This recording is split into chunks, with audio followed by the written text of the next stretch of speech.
Welcome back to my channel. இந்த வீடியோக்குள்ளே போகிறதுக்கு முன்னாடி நம்ம சேனலை சப்ஸ்கிரைப் பண்ணிக்கோங்க. கூடவே பெல் ஐக்கானை கிளிக் பண்ணிக்கோங்க. சரி வாங்க, நம்ம இப்போ இந்த கதைக்குள்ளே போகலாம். அது ஒரு அழகிய ஏரி.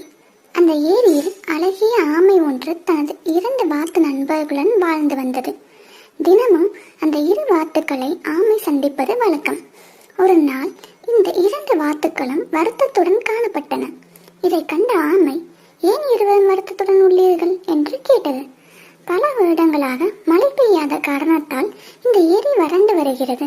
இன்னும் சில காலத்திற்கு பிறகு இங்கு முற்றிலும் நீர் வறண்டுவிடும். எனவே நாங்கள் இருவரும் பக்கத்து ஊரில் உள்ள ஒரு ஏரிக்கு செல்ல இருக்கிறோம் என்று வாத்துக்கள் கூறியது.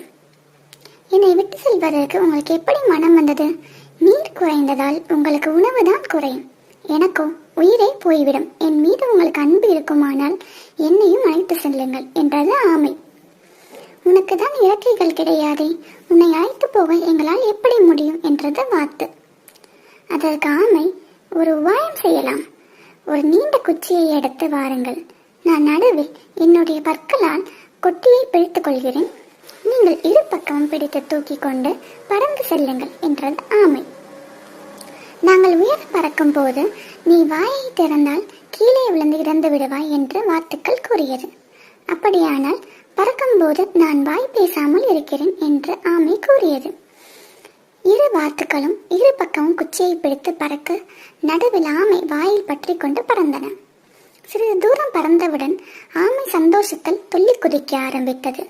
2 வாத்துக்களும் ஆமையிடம், சிறிது நேரம் அமைதியாயிரு, இல்லாவிடில் நீ கீழே விழுந்து விடுவாய் என்று கூறியது.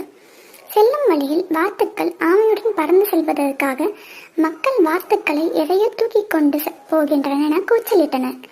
ஆமையின் கெட்ட நேரம் அந்த வார்த்தைகளை அதன் காதில் விழுந்தது. இந்த மக்கள் ஏன் இப்படி கூச்சலிடுகின்றனர் என வாயை திறந்து பேச அது பிடித்த அந்த பிடி விட்டுவிட கீழே விழத் தொடங்கியது. கீழே விழுந்த ஆமை உடல் சிதறி இறந்தது.